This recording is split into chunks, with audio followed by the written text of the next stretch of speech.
Well, hello and welcome to this, which is really the start of our official walkthrough through this app that I'm calling the Mega app, which has over 1 million lines of code. Let me just say from the word go that I'm not going to be dishing out any business secrets here.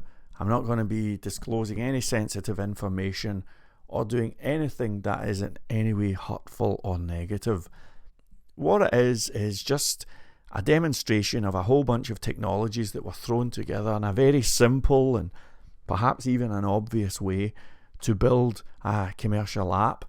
And this is not an exercise in look at me, I'm perfect and aren't I a genius? On the contrary, I think people are going to be astonished when they see how simple this is. And what I'm really doing is trying to show people the connection between the stuff that you see as a tutorial, maybe on YouTube, and then see that translated into a real world example, which we don't see too much of. But make no mistake, it's all remarkably simple. So if I take you to the sales panel, for example, this is what the telesales team might be looking at, and it's just an ordinary admin panel. It's actually using the Metro framework, which some of you may recognize, and you can pick this up on a site like Wrap Bootstrap for about $10. No surprises, there's a thing we can filter inquiries. We have a search box on the top left, how many items per page, but absolutely no surprises whatsoever. And so the first takeaway from this is that if you're expecting some genius thing that will blow your mind, you're not going to see that. That's not what this is about at all.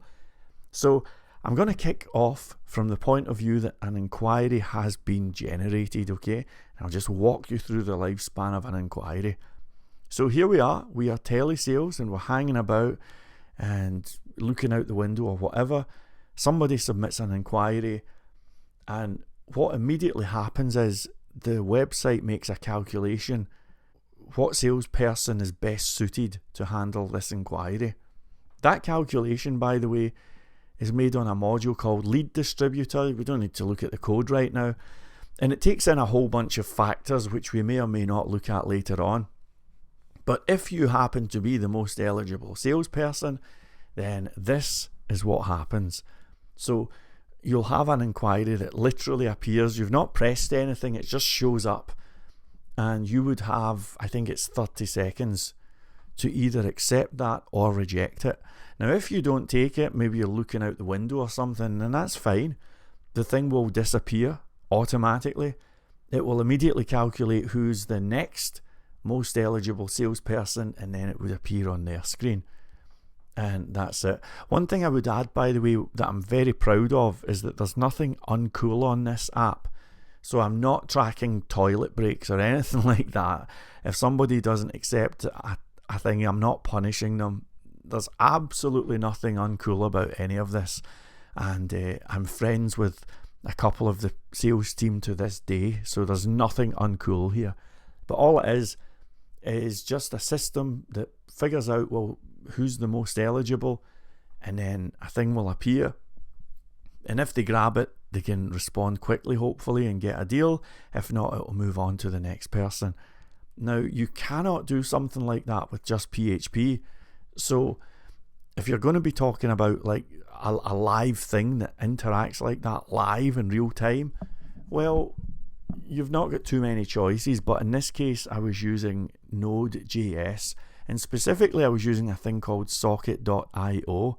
So if you're wondering how you do this, it's Node.js and it's socket.io. Maybe we'll look at the code later on, but that's basically how lead distribution would work.